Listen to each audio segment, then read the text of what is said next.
الحمد لله رب العالمين والصلاة والسلام على أشرف الأنبياء والمرسلين نبينا محمد وعلى آله وصحبه أجمعين أما بعد. تمام قسم کی تعریف ہر قسم کی عبادات اس خالق کائنات مالک ارض و سما کے لیے ہے جو تمام جہانوں کا پالنے والا ہے.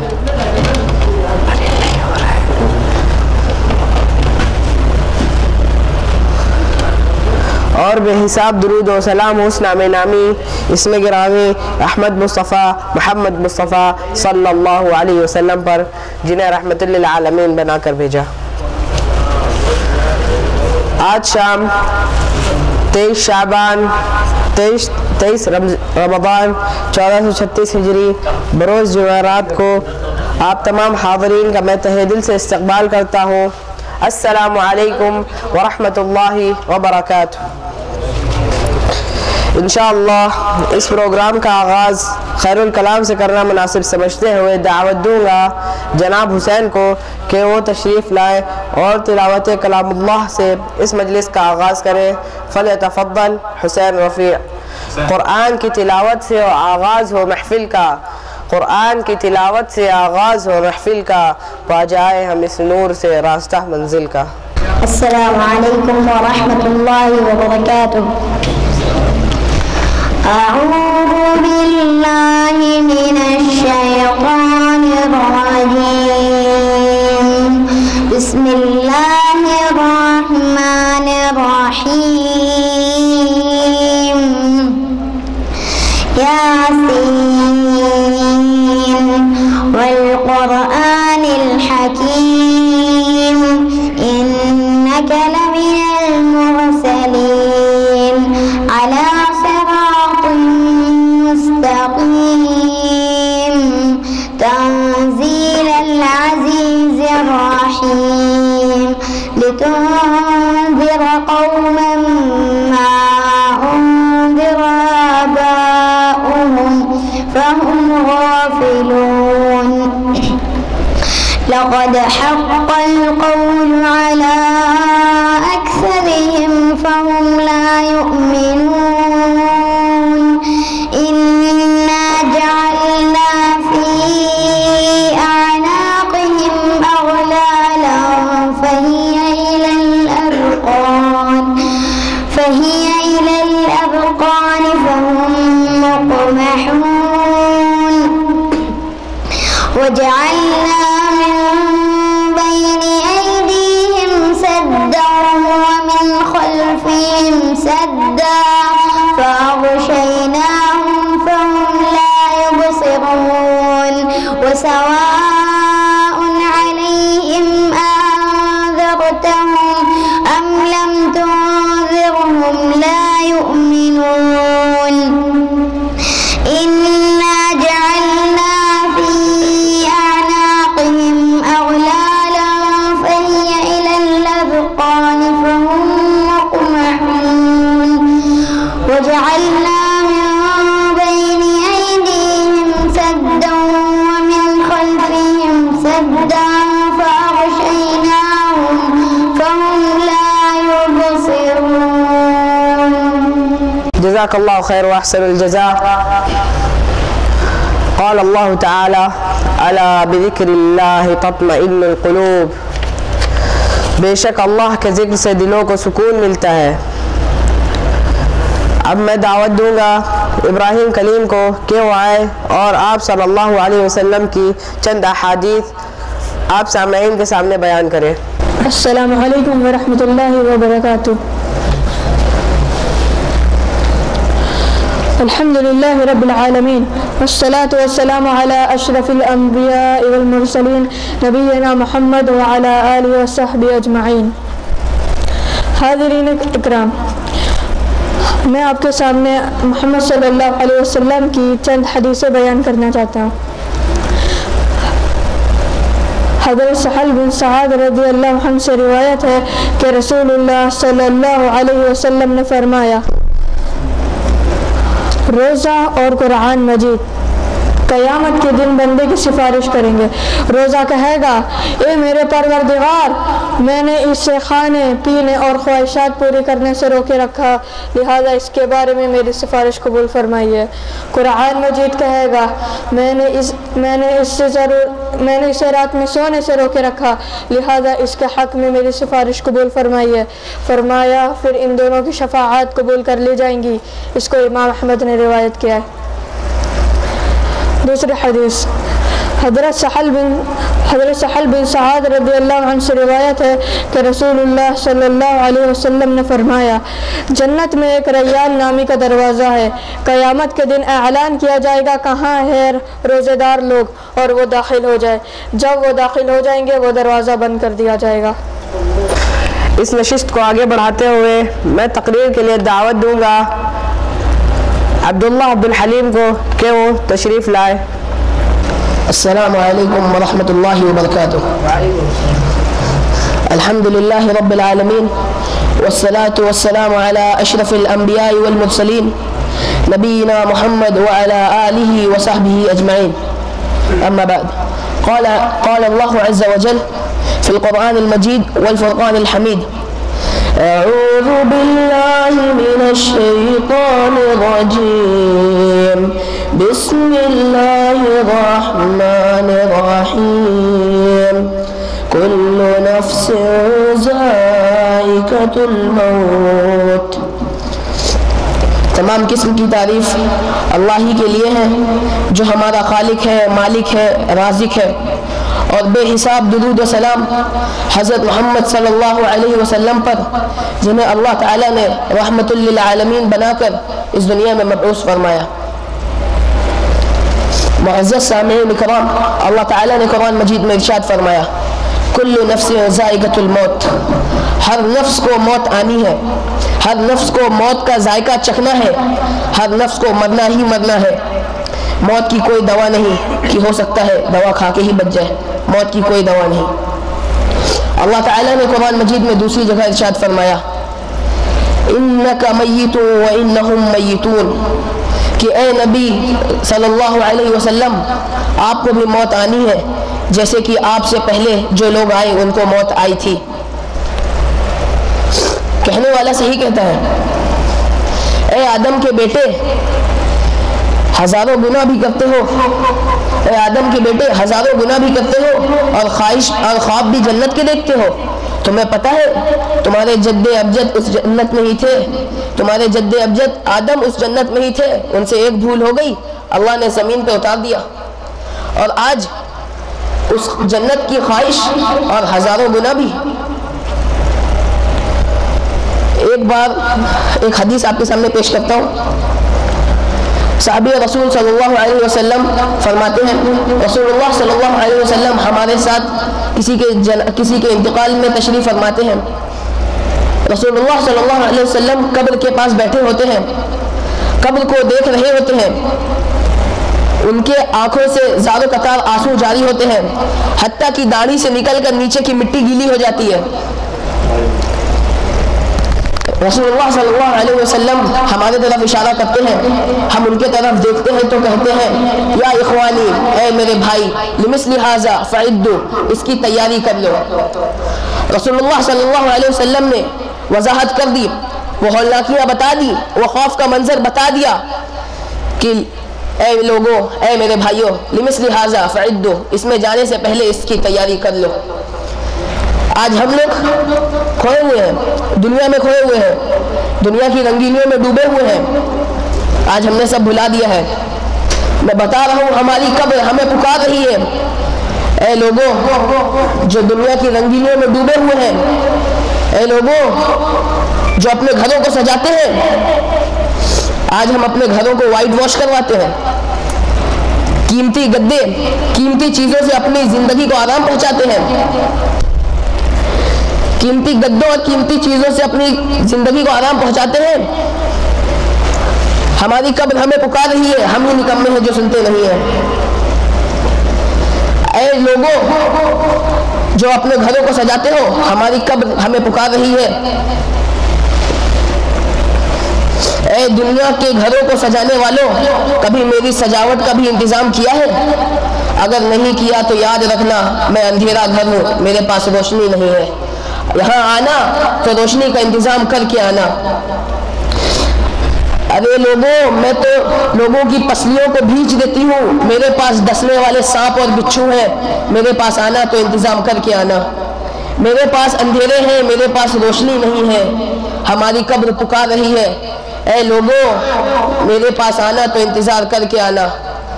خالی ہاتھ آئے تو بعد میں بہت پچھتاؤ گے، وہاں پہ موقع مانگو گے، موقع نہیں دیا جائے گا۔ میرے پاس آنا تو ایک اعمال کا دیا ہاتھ میں لے کر آنا۔ آج ہماری حالت یہ ہے کہ ہم قبر کو بھول گئے ہیں، قبر یاد ہی نہیں ہے، یہ بھی یاد نہیں رہتا ہے کہ ہمیں کبھی جانا بھی ہے قبر میں۔ یہ قبر کا عذاب بہت ہی خطرناک ہے، اس عذاب قبر سے بچنا ہے تو یہ قرآن مجید بہت ہی عظیم چیز ہے۔ قرآن مجید میں ایک سورہ ہے، 30 آیتوں کی ہے، سورۃ الملک اس کا نام ہے۔ اس کو پڑھ کر سویا کریے، جو اس کو پڑھ کر سوتا ہے اس کو یہ سورۃ الملک عذاب قبر سے بچا لیتی ہے۔ اور اس دن جس دن بھائی بھائی کا نہ ہوگا، اولاد ماں باپ کی نہیں ہوگی، اس دن یہ سورۃ الملک ہماری سفارش کرے گی۔ سفارش ہی کیا، جب تک جنت میں داخل نہیں کروا دے گی اپنی سفارش روکے گی ہی نہیں۔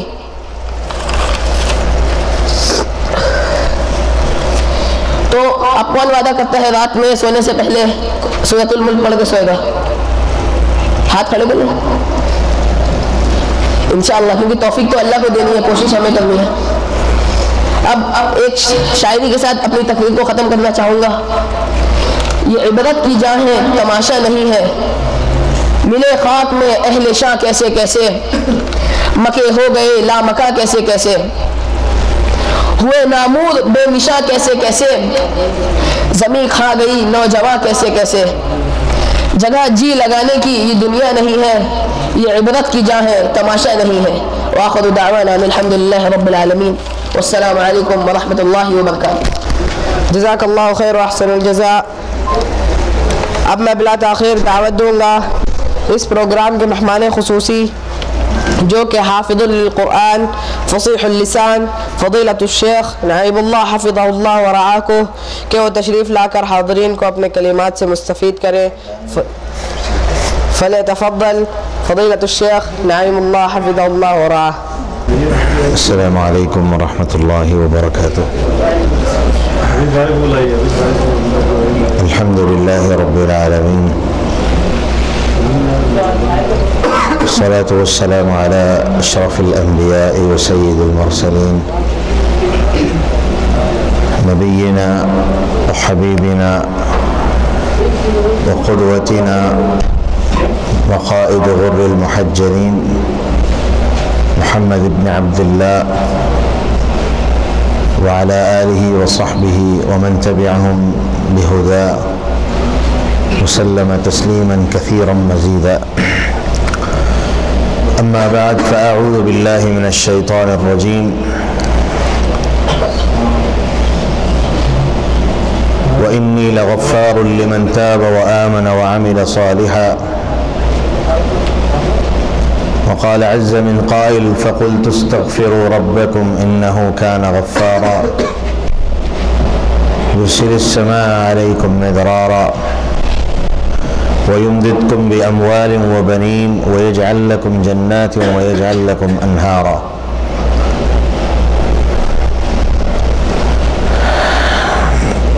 حضرات گرامی،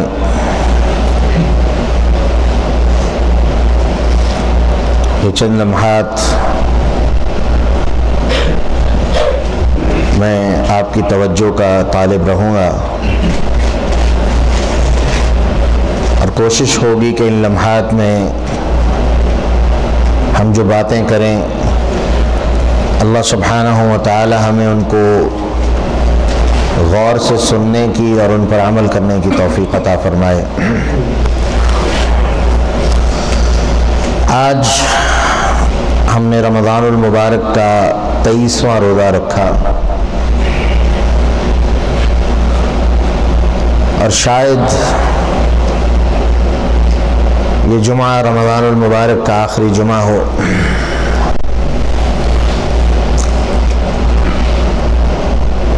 کس کے نصیب میں آئندہ یہ رمضان آتا ہے، کسے یہ نصیبہ حاصل ہوتا ہے، کوئی نہیں جانتا۔ لیکن یہ ہم سب ضرور جانتے ہیں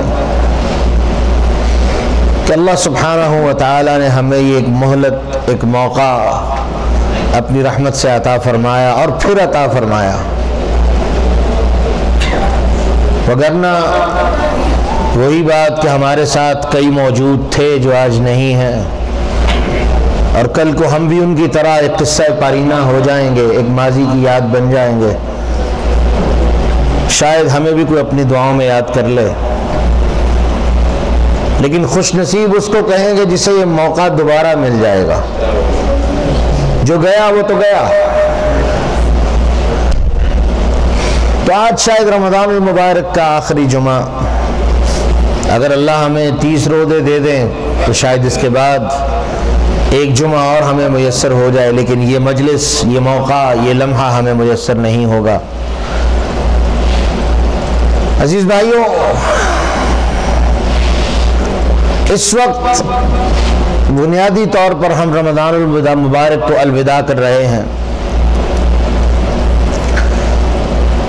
رمضان جو اللہ کا ایک مہمان تھا ہمارے پاس، اللہ کی رحمتوں کا مہمان، اللہ کی برکتوں کا مہینہ، دو ہی باتیں ہیں، یا تو کامیابی یا ناکامی۔ اور کامیابی اس شخص کے لیے جس نے اس مہینے کی عظمت کو، قدر کو، اس مہینے کے مقام کو جانتے ہوئے، اللہ سے توفیق مانگتے ہوئے کچھ عمل کر لیا، وہ کامیاب ہے۔ اور جس نے وہی جو کی توں زندگی، وہی معاملات کہ جیسے تھے ویسے کے ویسے یہ ایام بھی گزار دیے، جس نے ایسے کر کے یہ ایام گزار دیے، وہ یہ مت سمجھے کہ اس نے 30 دن گزار دیے ہیں، بلکہ اس نے بہت بڑی چیز کو ضائع کر دیا ہے۔ اور صرف اسی طرح ضائع نہیں کیا، بلکہ رسول اللہ صلی اللہ علیہ وسلم کی بد دعا کے ساتھ ضائع کیا ہے۔ لیکن ابھی بھی ایک فرصہ، ایک موقع اس کے لیے موجود ہے، اور وہ کیا کہ وہ اپنی عبادت کو، جبکہ وہ اختتام کو پہنچ رہی ہے، استغفار سے مزین کر دے۔ سلف صالحین رحمہم اللہ جب رمضان کا آخری عشرہ شروع ہوتا تو دو کام کرتے تھے، ایک لیلۃ القدر کی جستجو، اور دوسرا اللہ سے دعائیں کرتے تھے، اللہم اختم لنا شہر رمضان بالخیر، اللہ رمضان کے مہینے کو خیر و عافیت سے ختم فرمانا، اللہم اختم لنا شہر رمضان برضوانک وغفرانک والعتق من نیرانک، اللہ رمضان کے مہینے کو اس حال میں ہم پہ ختم فرمانا کہ تو ہم سے راضی ہو جائے، تیری رحمتیں ہم پہ نازل ہو رہی ہوں، جہنم سے ہم آزاد کر دیے گئے ہوں۔ اتنا بڑا فرصہ، اتنا بڑا اللہ کی رحمتوں کا یہ انعام کا اور اللہ کے فضل کا یہ مہینہ کہ اللہ بلا بلا کے جہنم سے آزاد کر رہے ہیں کہ آ جاؤ، تھوڑی سی محنت کر کے آؤ، میں جہنم سے آزاد کرنے بیٹھا ہوں، کوشش کر کے آؤ، میں تمہیں جہنم سے نجات دے دوں گا، کوشش کرو، تمہارے لیے جنت کا دروازہ ریان کھول دیا گیا ہے، تم نے صرف تمہارے لیے کھولا گیا، تم نے داخل ہونا ہے۔ اور ابھی جو بچہ بات کر رہا تھا کہ رمضان اور قرآن سفارش کریں گے، ارے ان کی کیا جرت یہ سفارش کرے؟ میرے رب نے تو قرآن میں واضح کہہ دیا، من ذا الذی یشفع عنده الا باذنہ، میرا اللہ خود چاہے گا کہ یہ رمضان اور قرآن آئے اور اس بندے کے لیے سفارش کرے، وہ ہمیں بہانے دے گا۔ اس کی کیا ضرورت کہ وہ اللہ کے سامنے دم بھی مار سکے، سفارش کرنا تو دور کی بات، ہاں جسے اللہ اجازت دے گا، جس کے بارے میں اجازت دے گا، اسی کو اجازت ہوگی وہ اس کی سفارش کرے گا۔ اللہ خود چاہیں گے کہ رمضان آگے آئے، قرآن آگے آئے اور اس بندے کی سفارش کریں. کیوں؟ ہم تو مائل بکرم ہے، کوئی سائل ہی نہیں. میرا رب تو وہ ہے کہ وہ ہمیں بہانے دیتا ہے، بلکہ وہ خود بہانے تلاش کرتا ہے ہمارے لیے کہ کون سا کوئی ایسا عمل ہو جو اس کے لیے حجت بن جائے اور میں اس کو اپنی رحمت سے معاف کر دوں. کوئی عمل نہ بھی ہو، صرف دل میں توحید ہو، وہ میرا مالک اس میں بھی معاف کرنے پہ قادر ہے، اس کو کوئی پوچھنے والا نہیں ہے. لیکن ایک بات جو آج کی مجلس کی بنیادی بات ہوگی، ہم میں سے کوئی ایک بندہ بھی بشمول میرے تو یہ کہہ سکتا ہے، ہمیں نہیں، اپنے رب اور اپنے درمیان، کہ اللہ میں نے رمضان میں ایک عمل ضرور ایسا کیا ہے جو خالصتاً تجھے راضی کرنے کے لیے تھا، خالصتاً تیری رضا کے لیے تھا. اللہ میرے اس عمل کو قبول فرما لے اور رمضان کے مہینے میں جتنی کوتاہیاں مجھ سے ہوئی ہیں مجھے معاف فرما کے اپنی رحمتوں میں مجھے جگہ عطا فرما دے. ایک بندہ بھی ایسا ہے. یہ میرا اور آپ کا اپنا اپنا محاسبہ ہے، اپنے اپنے گریبان میں جھانکنے کی بات ہے. لیکن افسوس، بنی اسرائیل کے 3 بندوں کا واقعہ ہم نے سن رکھا ہے کہ وہ 3 غار میں پھنس گئے تھے تو اللہ نے نجات کیسے دی تھی. تو ان تینوں نے کہا کوئی ایک ایک عمل اپنا یاد کرو جو تم نے صرف اللہ کے لیے کیا تھا، اور ان تینوں نے ایک ایک عمل اللہ کے سامنے پیش کیا جو صرف اللہ کے لیے کیا تھا. اللہ سبحانہ و تعالیٰ نے ان کو نجات دے دی. اور صرف یہی نہیں، اللہ تو قرآن میں کہتے ہیں کہ اگر ایک مشرک بھی جس کا شرک واضح، اللہ نے تو اہل مکہ کی مثال دی قرآن میں جو بتوں کے پجاری تھے، فَإِذَا رَكِبُوا فِي الْفُلْكِ دَعَوُا اللَّهَ مُخْلِصِينَ لَهُ الدِّينَ فَلَمَّا نَجَّاهُمْ إِلَى الْبَرِّ إِذَا هُمْ يُشْرِكُونَ. کہ وہ بھی جب سمندروں میں، دریاؤں میں، کشتیوں میں سوار ہوتے تو وہ خود کہتے تھے یہاں ہمارے لات، منات، عزا، حبل، یہ جو ہمارے معبود ہیں، جو ہمارے اپنے بنائے ہوئے، یہ کام نہیں آ سکتے. اور قرآن کہتا ہے فَإِذَا رَكِبُوا فِي الْفُلْكِ دَعَوُا اللَّهَ مُخْلِصِينَ لَهُ الدِّينَ. وہ بھی کشتی میں بیٹھتے تو اللہ کو بڑے ہی خالص دل کے ساتھ اور اخلاص کے ساتھ پکارتے. میرا اللہ تو ان کی پکار کو بھی رد نہیں کرتا تھا. اگلی ہی آیت میں فرما دیا فَلَمَّا نَجَّاهُمْ،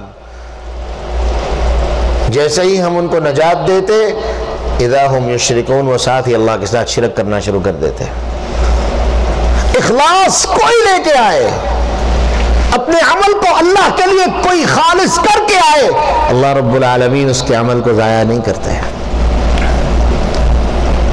لیکن ہمارے اندر دکھاوا آ چکا ہے، ریاکاری آ چکی ہے، اور یہ وہ چیز ہے جس کے بارے میں اللہ کے رسول صلی اللہ علیہ وسلم نے فرمایا، اور اللہ ہمیں اس سے محفوظ فرمائے. اللہ کے رسول فرماتے ہیں ان اخوف ما اخاف علیکم الشرک الاصغر. سب سے خطرناک چیز جس کے بارے میں تمہارے بارے میں ڈرتا ہوں وہ شرک اصغر ہے. کیا ڈرتے ہیں اللہ کے رسول؟ کہ تم تباہ و برباد کر دیے جاؤ گے. اللہ کے رسول یہ شرک اصغر کیا ہے؟ فرمایا الریا، ریاکاری، دکھاوا، یہ شرک اصغر ہے. رمضان المبارک میں ہم نے کتنے عمل کیے؟ وہی سوال جو ہم نے ابھی کیا، کتنے عمل کیے؟ اپنے دل سے پوچھئے، اپنے آپ سے پوچھئے کہ میں نے کون سا عمل صرف اپنے رب کو راضی کرنے کے لیے کیا اور کسی کو میں نے دکھایا نہیں، پتہ بھی نہیں چلنے دیا. وہ میں اکیلا تھا جب میں نے وہ عمل کیا اور میرا رب مجھے دیکھ رہا تھا، کسی دوسرے کو پتہ بھی نہیں اس کا. ہم تو موقع ڈھونڈتے ہیں، اللہ ہم سب کو معاف فرما دے کہ کب کوئی بندہ سامنے ہو اور اس کو دکھانے کے لیے میں عمل کروں، اس کو دکھاؤں، ظاہر کرواؤں کہ دیکھو میں کتنا نیک ہوں، دیکھو میں کتنا صدقہ و خیرات کر رہا ہوں، دیکھو میں کتنی دعائیں کر رہا ہوں، دیکھو میں کتنی تلاوت کر رہا ہوں. بہانے ڈھونڈ ڈھونڈ کے لوگوں کو دکھاتے ہیں. کبھی یہ بہانہ نہیں ڈھونڈا کہ اللہ مجھے تھوڑی سی تنہائی کا وقت دے دے اور میں بیٹھ کے اپنے رب سے چند باتیں کر لوں. اور یہ بیٹھنا جو تنہائی کا بیٹھنا ہے اللہ رب العالمین کے ہاں تو اتنا پسندیدہ ہے۔ عبداللہ ابن مسعود روایت کرتے ہیں اللہ کے رسول نے فرمایا 7 بندے ایسے ہیں جنہیں اللہ قیامت کے دن اپنے سائے میں جگہ دے گا۔ 7 بندے، اللہ اکبر۔ اور ان 7 میں سے ایک بندہ کون ہے؟ رجل ذکر اللہ خالیا ففاضت عینا، وہ بندہ جو کہیں اکیلا بیٹھا تھا تنہائی میں تو اپنی زندگی کے اعمال پر نظر دوڑائی تو شرمندگی غالب آ گئی تو اس کی آنکھوں سے آنسو بہہ گئے۔ اللہ کے رسول فرماتے ہیں یہ اتنا خوش قسمت آدمی ہے کہ اللہ کل قیامت کے دن جب کوئی سایہ نہیں ہوگا اللہ اس کو اپنے سائے میں جگہ دے گا۔ کہاں ہیں وہ لوگ؟ کہاں ہیں وہ لوگ جن کے بارے میں قرآن نے کہا والمستغفرین بالاسحار، کہ مومنوں کی عظمت اور شان ہے کہ جب ساری کائنات سوئی ہوتی ہے تو یہ سحری کے وقت میں اپنے رب کے سامنے بیٹھ کے معافیاں مانگتے ہیں۔ اور یہی بات تو اللہ کے رسول صلی اللہ علیہ وسلم نے فرمائی کہ لوگوں تم جنت میں سلامتی سے جانا چاہتے ہو تو 3 کام کر لو۔ نمبر 1 افشوا السلام، سلام عام کرو۔ اطعموا الطعام، کھانا کھلاؤ آپس میں اللہ کے لیے، محبت کے لیے۔ وصلوا الارحام، آپس میں صلہ رحمیاں کرو۔ وصلوا باللیل والناس نیام، اور چوتھا کام جب دنیا سو چکی ہو تو اپنے رب کے سامنے کھڑے ہو کے نماز پڑھا کرو۔ تدخلون الجنت بسلام، اللہ اس کے بدلے میں تمہیں سلامتی کے ساتھ جنت کا داخلہ عطا فرما دیں گے۔ کون ہیں؟ کس مخلوق کی باتیں ہو رہی ہیں؟ کس قوم کی باتیں ہیں؟ کیا کوئی نئی قوم آنے والی ہے؟ یہ ہمارے لیے باتیں ہیں جو اللہ کے رسول صلی اللہ علیہ وسلم کر کے گئے ہیں۔ اور یہاں پر عقیدے کی بھی بات کرتا چلوں، یہ لمحہ فکریہ ہے ان لوگوں کے لیے جو رسول اللہ صلی اللہ علیہ وسلم کو کوئی دوسری مخلوق سمجھتے ہیں، نورانیت کی اور وغیرہ وغیرہ۔ اللہ کے بندے، رسول اللہ صلی اللہ علیہ وسلم ایک کامل مکمل انسان تھے، بشر تھے، جن کے اندر بشری کمزوریاں بھی موجود تھیں اور بشری خوبیاں بھی موجود تھیں۔ اللہ رب العالمین نے آپ کو مکمل طاقت عطا فرمائی کہ آپ نے اپنے نفس پہ کنٹرول پایا اور اپنی تمام بشری خامیوں کو کنٹرول میں رکھتے ہوئے اللہ سبحانہ و تعالیٰ کی بہترین بندگی کی اور بہترین عبادت کی۔ اور یہی وہ چیز تھی جو اللہ رب العالمین نے ہمارے لیے قیامت تک کے لیے نمونہ بنا دی، قیامت تک کے لیے نمونہ بنا دی۔ اور یہ میں بات نہیں کہہ رہا، خود اللہ کے رسول صلی اللہ علیہ وسلم کہہ رہے ہیں۔ جیسے اغر المدنی روایت کرتے ہیں اللہ کے رسول نے فرمایا میں بھی انسان ہوں اور میرے دل میں بھی کبھی کبھی غفلت آ جاتی ہے، تو میں اپنی اس غفلت کا محاسبہ کرنے کے لیے اپنے رب سے استغفار کرتا ہوں۔ تو اگر کہتے ہیں میں نے شمار کیا، نبی صلی اللہ علیہ وسلم نے ایک مجلس میں 100 مرتبہ اللہ سے استغفار کیا۔ کیا کہیں گے اس کے بعد؟ اللہ کے رسول صلی اللہ علیہ وسلم کو جو اللہ نے ہمارے لیے نمونہ بنایا ہے اس کا سبب موجود ہے کہ آپ ایک بہترین اور مکمل انسان تھے جنہوں نے اپنی زندگی کو بہترین طریقے کے ساتھ اپنے رب کے اصولوں پہ گزارا اور اپنے رب کے اصول بتائے ہوئے اصولوں پہ اپنے زندگی کو بسر کیا۔ یہی چیز اللہ رب العالمین کو پسند تھی۔ اللہ نے قیامت تک کے لیے کہہ دیا لَقَدْ كَانَ لَكُمْ فِي رَسُولِ اللَّهِ أُسْوَةٌ حَسَنَةٌ، محمد کی زندگی تمہارے لیے اسوہ حسنہ بنا دی گئی ہے۔ اور کس کے لیے؟ لِمَنْ كَانَ يَرْجُو اللَّهَ وَالْيَوْمَ الْآخِرَ، جو اللہ کی ملاقات چاہتا ہے اور آخرت کے دن کامیاب ہونا چاہتا ہے اس کے لیے نمونہ ہے۔ اس لیے یہ خیال اور یہ سوچ جو ایک شرکیہ سوچ ہے اس کو اپنے ذہن سے نکال دیجئے کہ معاذ اللہ رسول اللہ صلی اللہ علیہ وسلم کا تعلق کسی دوسری مخلوق سے تھا، یا آپ نورانی تھے یا کچھ تھے، بالکل بھی نہیں۔ اور یہی وہ اللہ کے نبی ہیں سبحان اللہ، جن کو اللہ نے یہ اعزاز دیا قد غفر اللہ ما تقدم من ذنبک وما تأخر۔ سورہ فتح میں اللہ نے اعلان کیا لیغفر لک اللہ ما تقدم من ذنبک وما تأخر، اللہ سبحانہ و تعالی نے آپ کے اگلے پچھلے سارے گناہ اپنی رحمت سے معاف کر دیے۔ لیکن میرے رسول کی حالت یہ ہے کہ پوری رات کھڑے ہو کے عبادت کرتے، حتی تورمت قدما، یہاں تک کہ پاؤں سوج جاتے۔ اور ایک دن عائشہ رضی اللہ عنہا نے پوچھ لیا، اللہ کے رسول ان اللہ قد غفر لك ما تقدم من ذنبك وما تأخر، اللہ نے آپ کے تو اگلے پچھلے سارے گناہ معاف کر دیے ہیں، تو پھر اتنی عبادت کیوں؟ فرمایا عائشہ فلا اکون عبدا شکورا، میرے رب نے مجھ پہ اتنا بڑا انعام کیا ہے تو کیا میں اس کا شکر بھی ادا نہ کروں؟ یہ شکر تھا جو اللہ کے رسول اپنے رب کی عبادت کرتے تھے۔ اور ہم ہیں ہزاروں نعمتیں، اور اللہ نے قرآن میں چیلنج کر کے کہا لا تعدوا ان تعدوا نعمت اللہ لا تحصوها، اگر تم گننا بھی چاہو اللہ کی نعمتوں کو شمار نہیں کر سکتے۔ ہم نے کبھی کسی ایک نعمت کا بھی شکریہ ادا کیا ہے؟ کسی ایک نعمت کا بھی شکریہ ادا کیا ہے؟ یہ رمضان اللہ کی نعمت ہے، چھوڑے باقی ساری نعمتوں کو، رمضان اللہ کی نعمت ہے، ہم نے اس پہ کس قدر شکریہ ادا کیا اللہ کا؟ السلام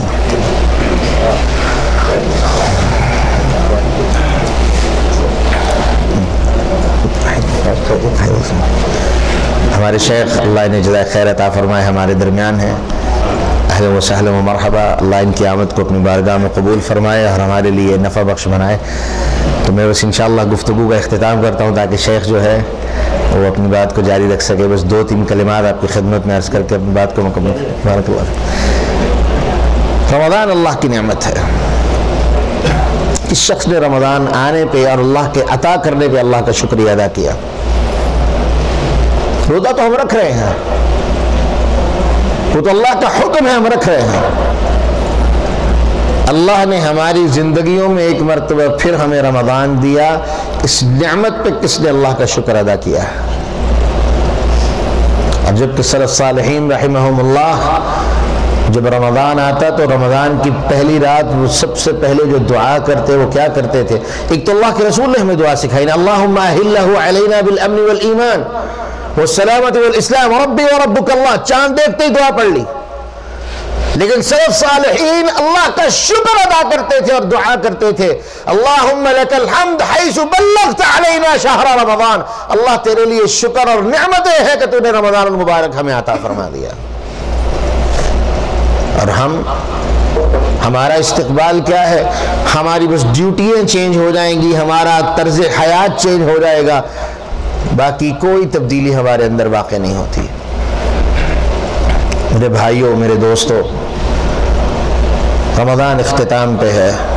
اب جیسا ابھی ہم نے کہا کہ آج ہم نے آخری جمعہ شاید پڑھ لیا ہے رمضان کا،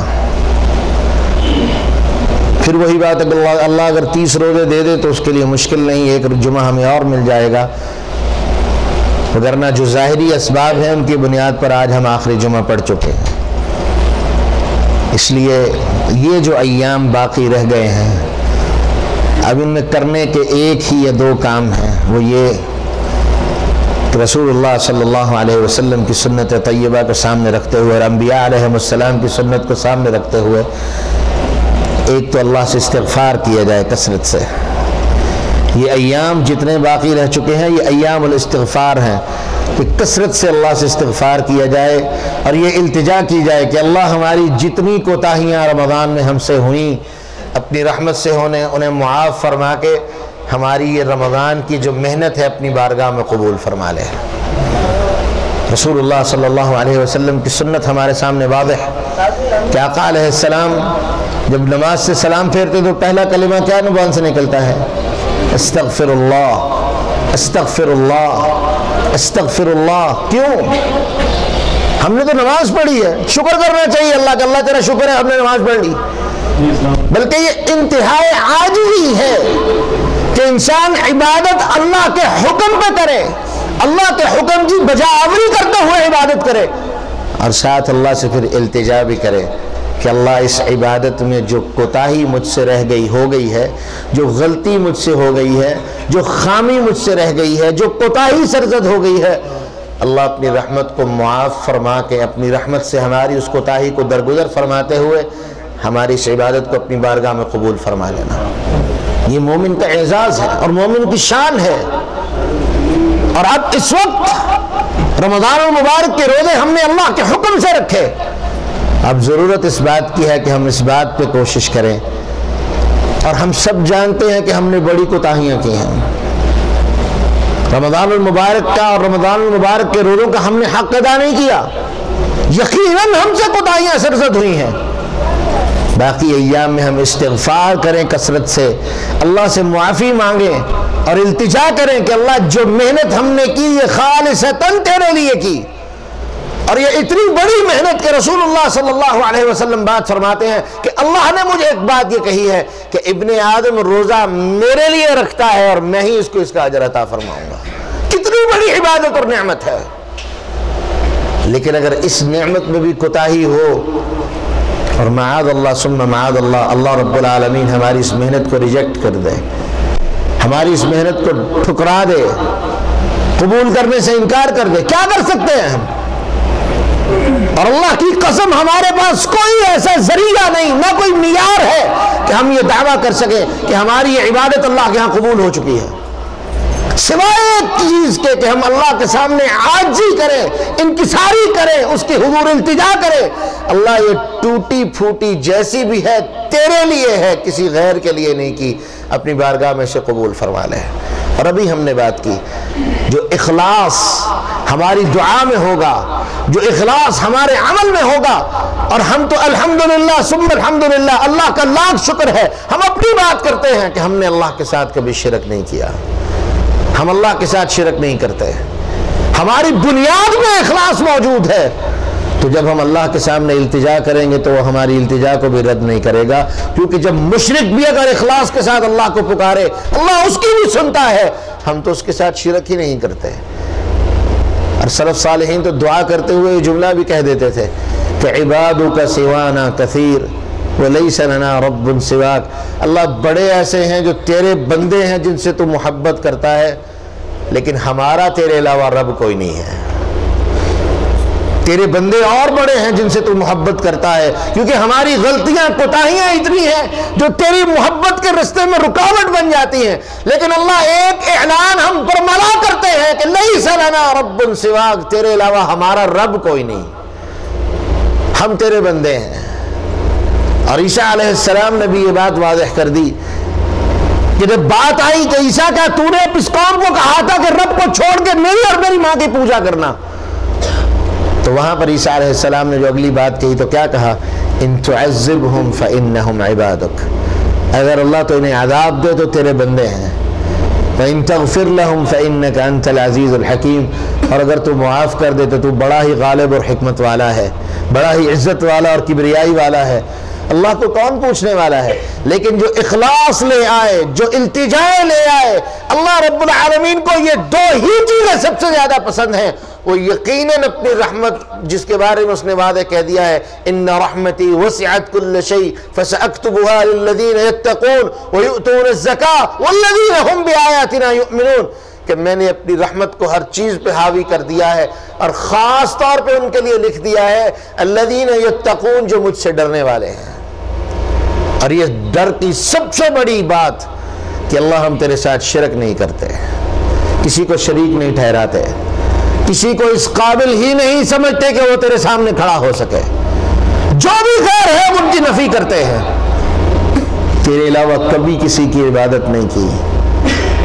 اور یہ بات آج میں ایک جملہ آپ کو دیے جا رہا ہوں، یہ جملہ یاد کر لیجیے اور اپنی دعا میں یہ جملہ کہہ دیں کہ اللہ یہ ہاتھ التجا کے لیے جب اٹھائے ہیں تیرے سامنے اٹھائے ہیں، اور یہ پیشانی جب جھکائی ہے صرف تیرے سامنے جھکائی ہے، کسی غیر کے سامنے نہ یہ ہاتھ کبھی اٹھے ہیں نہ یہ پیشانی کبھی جھکی ہے۔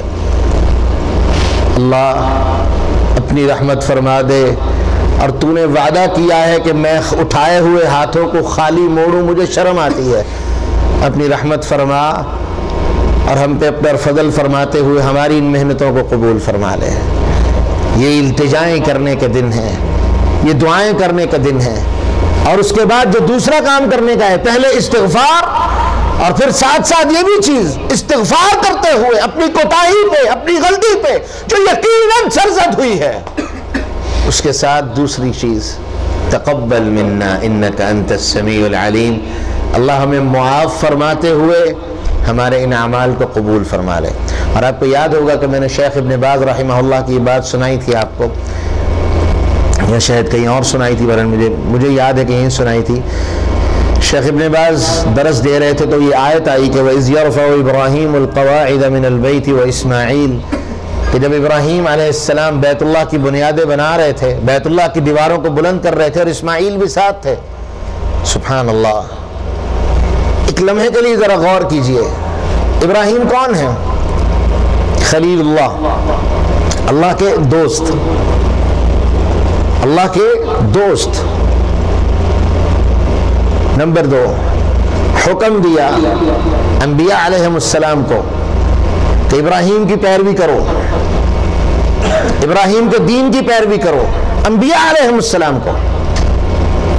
اور خود جناب محمد الرسول اللہ صلی اللہ علیہ وسلم جب اللہ سے اپنے لیے رحمت مانگتے ہیں تو کیا کہتے ہیں؟ اللہم صلی علی محمد وعلی آل محمد کما صلیت علی ابراہیم وعلی آل ابراہیم.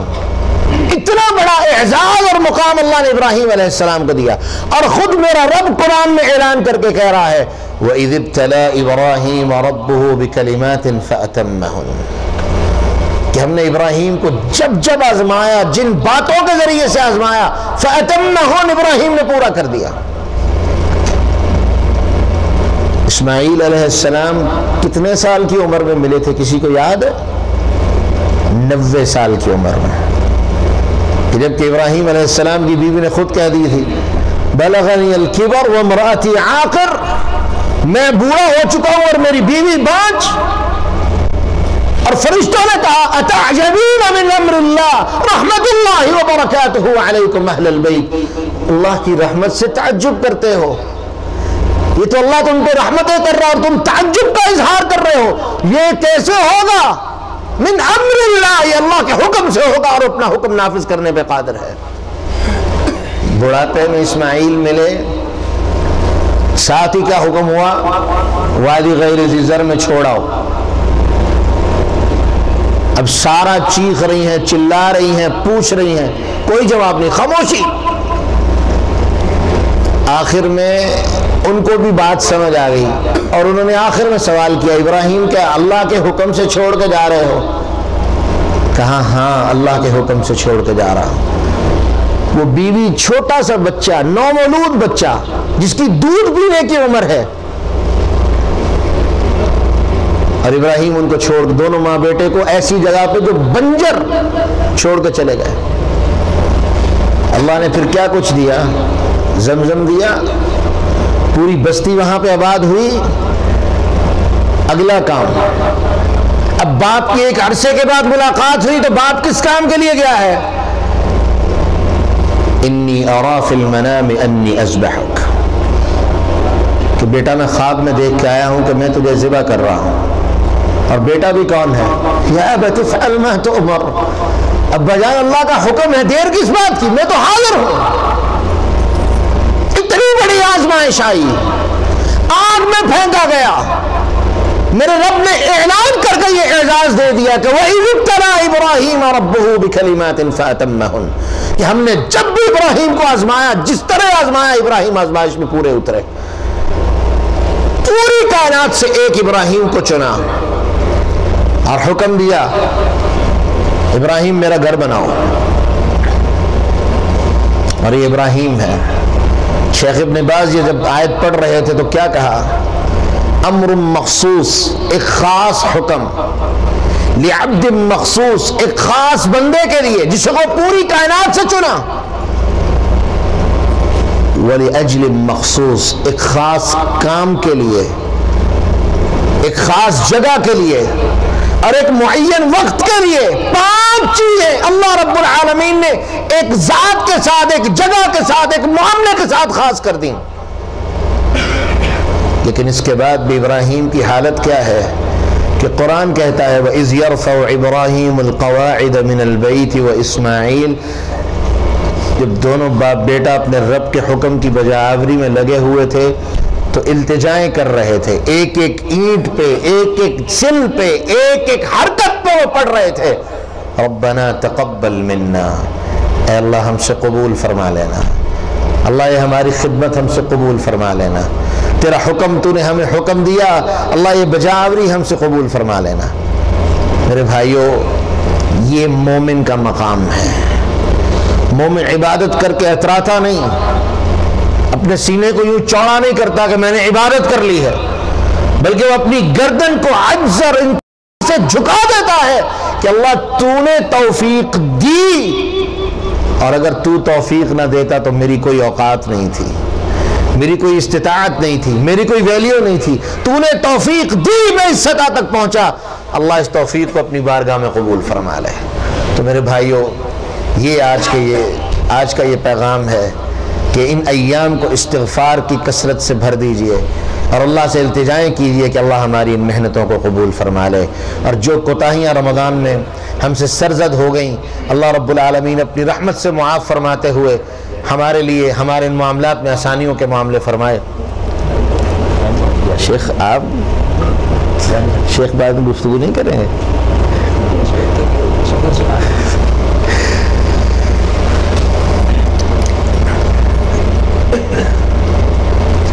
شیخ کہہ رہے ہیں کہ میں سفر سے آیا ہوں اس لیے میں گفتگو نہیں کروں گا، تو پھر میں شیخ کی اجازت کے ساتھ چند لمحات کے لیے کچھ باتیں اور کر دیتا ہوں۔ اور یہاں پر یہ بات ذہن میں، جو ہم نے توفیق کی بات کی، اللہ رب العالمین نے مومنوں کی یہ شان قرآن میں بیان کی ہے کہ وہ جب بھی کوئی عمل کرتے ہیں، اور سب سے پہلے ہماری بنیاد کہاں سے شروع ہوتی ہے کہ اللہ نے ہمیں مسلمانوں کے گھر میں پیدا کیا، اس کے بعد بہترین امت جناب محمد الرسول اللہ صلی اللہ علیہ وسلم کی امت میں پیدا کیا، اور تعسف ہے اور افسوس ہے ان لوگوں کے لیے جن کو اللہ نے یہ دو نعمتیں دی، لیکن اس کے باوجود وہ شرکیات اور بدعیات کے رستے کو منتخب کرتے ہیں۔ جبکہ مومنوں کی شان کیا ہے؟ ہر مومن جو اللہ سے ڈرنے والا ہے اس کا ذکر اللہ نے قرآن میں کیا کہ وہ اللہ کے سامنے التجا کرتا ہے، اور کیا التجا ہے؟ وَقَالُوا الْحَمْدُ لِلَّهِ الَّذِي هَدَانَا لِهَذَا وَمَا كُنَّا لِنَهْتَدِيَ لَوْلَا أَنْ هَدَانَا اللَّهُ، کہ اللہ تیرا شکر ہے، تو نے ہمیں اس چیز کے لیے ہدایت اور توفیق دی۔ وَمَا كُنَّا لِنَهْتَدِيَ لَوْلَا أَنْ هَدَانَا اللَّهُ، اور اگر اللہ تو ہمیں ہدایت نہ دیتا ہم کبھی ہدایت کے رستے کو منتخب نہ کر پاتے۔ آج کتنی دنیا ہے، مسلمان جن میں شیعہ بھی شامل ہیں، بریلوی بھی شامل ہیں، دیوبندی بھی شامل ہیں، ان کی تعداد تقریباً 1.5 ارب کے قریب ہے، اور دنیا کی آبادی اس وقت 6.5 ارب تک پہنچ چکی ہے۔ 5 ارب کا مجموعہ، اور مسلمانوں میں کتنے ہیں ہم سب خوب جانتے ہیں۔ کتنا بڑا مجموعہ اللہ رب العالمین کی نافرمانی میں زندگی بسر کر رہا ہے، اور ہم جن کا اعزاز ہے کہ وہ ساری دنیا سے ہٹ کے ہیں، جن کا اعزاز ہے کہ وہ پوری کائنات سے ایک الگ تھلگ اور بہترین قوم ہے، اللہ نے انہیں قرآن میں یہ اعزاز دیا ہے، کنتم خیر امہ اخرجت للناس تأمرون بالمعروف وتنہون عن المنکر وتؤمنون باللہ، کہ تم بہترین امت ہو۔ کیوں؟ اخرجت للناس، جسے اللہ نے صرف اپنی عبادت کے لیے پیدا نہیں کیا، بلکہ اللہ نے ان سے ایک دوسرا کام بھی لیا ہے کہ انہیں لوگوں کے لیے پیدا کیا ہے، لوگوں کی رہنمائی کا ذریعہ بنایا ہے۔ اور رہنمائی کیا ہے؟ تأمرون بالمعروف وتنہون عن المنکر، کہ تم لوگوں کو برائی سے روکتے ہو اور اچھائی کا حکم دیتے ہو۔ عیسائیوں میں یہ چیز نہیں، یہودیوں میں یہ چیز نہیں، کائنات کے کسی دوسرے مذہب میں یہ چیز نہیں، یہ صرف ان کے مولوی کی، ربی کی اور ان کے پادری کی ذمہ داری ہے کہ وہ پوری کرے، جبکہ یہاں پر اللہ رب العالمین نے ہر شخص کو جو مسلمان ہے اس کو ایک ذمہ داری دے دی، اور جناب محمد الرسول اللہ صلی اللہ علیہ وسلم اس کی وضاحت فرما کے گئے کہ بلغوا عنی ولو آیا، ایک بات بھی تمہارے پاس ہے وہ تمہارے ذمہ امانت ہے، قرض ہے، اسے کائنات تک منتقل کرو۔ ایک ربط، ایک تعلق، ایک جوڑ اللہ رب العالمین نے بنا دیا۔ لیکن کب تک؟ تؤمنون باللہ، جب تک تم اللہ کی ذات کے اوپر ایمان رکھے رہتے ہو اور ایمان کے تقاضوں کو پورا کرتے رہتے ہو تب تک تم بہترین ہو. اور اگر تم اللہ رب العالمین کی ذات کے اوپر ایمان کو تقاضوں کو چھوڑ دو گے، اللہ کے رسول کی اطاعت کو چھوڑ دو گے، اطاعت اور اتباع کے راستے کو چھوڑ دو گے، پھر تمہاری حالت کیا ہوگی؟ ثم رددناہ اسفل سافلین، کائنات کی بدترین اور ذلیل ترین اور رذیل ترین قوم تمہیں بنا دیا جائے گا. میرے بھائیوں، یہ توفیق صرف اللہ کی طرف سے ہے. انبیاء علیہم السلام جو خالصتاً اللہ کی طرف سے ایک حکم کے پابند، ایک معاملے کے پابند، ایک معاملے کی تبلیغ کے لیے اور لوگوں تک پہنچانے کی ذمہ داری کے لیے دنیا میں آئے، ان کے ذمہ کیا تھا؟ اللہ کے معاملات کو، اللہ کے احکامات کو لوگوں تک پہنچانا. لیکن وہ لوگ بھی برملا یہ بات کہتے تھے وَمَا تَوْفِيقِي إِلَّا بِاللَّهِ عَلَيْهِ تَوَكَّلْتُ وَإِلَيْهِ أُنِيبُ. لوگوں جان لو جو کچھ میں کر رہا ہوں یہ صرف میرے رب کی توفیق اور عنایت ہے کہ میں کر رہا ہوں، وگرنہ اس کی توفیق کے بغیر ایسا ممکن ہی نہیں تھا. تو ہم کیوں نہ کہیں کہ وَقَالُوا الْحَمْدُ لِلَّهِ الَّذِي هَدَانَا لِهَذَا، کہ وہ لوگ جو مومن ہیں وہ یہ بات کہتے ہیں کہ اللہ تیرا شکر ہے کہ تو نے ہمیں اس بات کی توفیق دی، اس چیز کے لیے ہدایت دی کہ ہم نے ہدایت کے رستے کو چنا، ہدایت کے رستے پہ چلے، اعمال صالحہ کے رستے کو چنا اور برائیوں کے رستے سے جس حد تک ممکن تھا ہم بچے رہے. وَمَا كُنَّا لِنَهْتَدِيَ لَوْلَا أَنْ هَدَانَ اللَّهُ. اور اللہ اس میں ہماری ذات کا، ہماری سوچ کا کوئی کمال نہیں، یہ صرف تیری توفیق تھی کہ تو نے ہمیں عطا فرمائی، اور اگر تو نہ فرماتا تو ہم کبھی ہدایت کو اختیار کرنے والے نہ ہوتے. یہ آج جو اسلام کی زندگی جس پہ ہم فخر محسوس کرتے ہیں یہ اللہ رب العالمین کی عطا ہے. اور یہ لمحات جن میں ہم اس وقت بیٹھے ہیں، آپ جانتے ہیں ہمیشہ میں یہ بات کہتا ہوں کہ یہ قبولیت کے لمحات ہیں. ان لمحات میں اللہ رب العالمین اپنے بندوں کو ایک دعا ایسی عطا فرماتے ہیں جس میں جو وہ اپنے رب سے مانگے اللہ اسے عطا فرما دیتے ہیں. میرا آج دل تھا اپنا کہ میں جو آخری 10-15 منٹ ہوں گے اس میں ہم مل کے ایک اجتماعی دعا کریں گے انشاءاللہ آج، کیونکہ پھر وہی بات، یہ رمضان المبارک کی آخری مجلس ہے کہ ہم یہاں جمع ہیں. اس کے بعد کس کی زندگی میں رمضان آئے گا، کون رمضان دیکھے گا، کسی کو نہیں پتا.